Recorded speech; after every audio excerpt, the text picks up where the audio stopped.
Veíamos en la prensa internacional que en el entierro del rey Fahd de Arabia Saudita, el entierro al cual asistieron no solamente los países árabes solidarios de tendencia sunita, sino que fue el canciller de Irán, chiita, que tenía una confrontación permanente con Arabia Saudita, pero que ahora contra el terrorismo están unidos, y el primer ministro turco, que también Turquía es un factor fundamental en la solución del Medio Oriente, pero fueron europeos y fue Estados Unidos. Por cierto, el presidente venezolano también estuvo allí, y naturalmente hay un pacto mundial contra el terrorismo.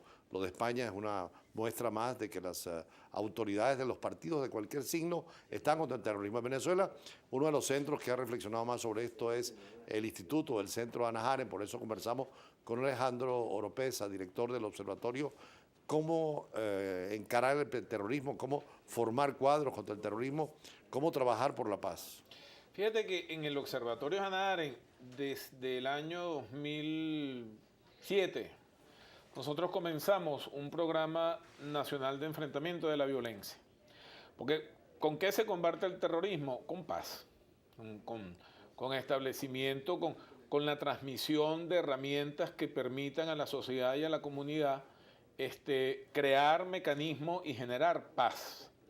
Pero la paz entendida no ya como esa ausencia de confrontación entre naciones, sino una paz interna, una paz de trato, de tolerancia, ¿verdad? De aceptamiento del otro, de olvido de tratamiento y olvido de los fanatismos.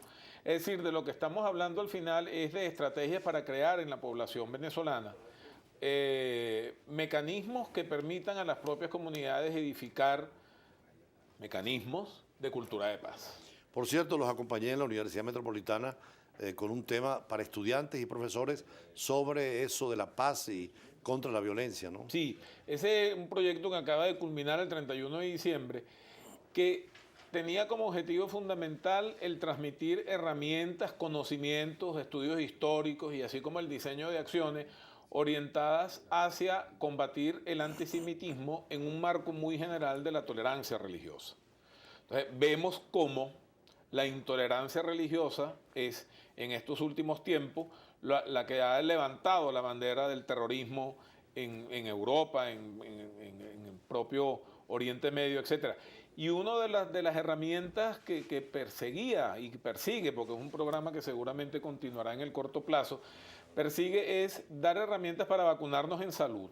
Si bien en Venezuela tradicionalmente no ha existido una intolerancia religiosa y muy contados signos de antisemitismo, fundamentalmente en algún momento estimulados desde posiciones oficiales, en Venezuela no existe un rechazo. Lo último que uno se enteraba con respecto a un amigo en el colegio, en el liceo, etcétera, era si era judío, si era protestante, o si...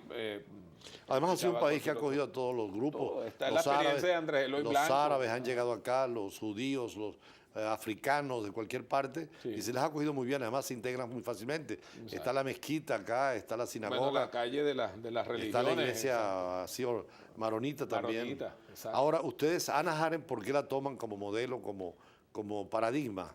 Hannah Arendt la tomamos como paradigma, fundamentalmente por los capitales estudios que ella hizo en Orígenes del Totalitarismo sobre las caídas de la democracia, el estudio de los fanatismos, el análisis de la intolerancia traducida en antisemitismo en Europa, no solamente en Alemania, sino en Francia y en el norte de Italia y en la propia Alemania, en donde ella efectivamente allí reconoce e identifica un conjunto de variables que dan piso al desarrollo ulterior de los regímenes fascistas, en el caso italiano, y totalitarios en el caso del Tercer Reich. Entonces, ella ha sido una estudiosa capital de esos mecanismos, de la estructura del modelo que define un paradigma totalitario y otros estudios, como por ejemplo la condición humana en el magistral investigación que ella hace y propuesta que ella hace entre el ámbito público y el ámbito privado y las perversiones que se dan cuando un hábito... Ahora ella sufre, nace sí, en la obra porque fue perseguida de estudiante de filosofía en Alemania, fue llevada a Francia, tuvo que venirse a Estados Unidos. Ella huye de Alemania, se traslada a Francia, hay una biografía maravillosa de Elise May-John Bruel, de Hannah Arendt, está en español y se consigue en Venezuela fácilmente. Ella huye hacia Francia y en Francia, una vez que los nazis invaden Francia, ella tiene que huir a Estados Unidos, que es donde desarrolla, se puede decir, su vida académica, la importante vida académica que desarrolla en la Universidad de California. Por cierto, aquí el teatro lo llevó el mensaje, ¿no? ¿Cuál es la obra? Era la obra sobre Eichmann en Jerusalén. Y también La banalidad del mal. Y La banalidad del mar, exacto, del mal, donde sí, además también salió una película, etcétera, donde, y nosotros digamos que auspiciamos y colaboramos en diversos foros, etcétera, con respecto a este estudio de Eichmann en Jerusalén, porque Hannah Arendt fue enviada prácticamente como reportera a cubrir el juicio de Eichmann en Jerusalén una vez que es capturado en Argentina. Que además lo llevan de Argentina a la fuerza. Exacto. Y lo someten a la justicia con sus defensores y sus acusadores, exacto, ¿no?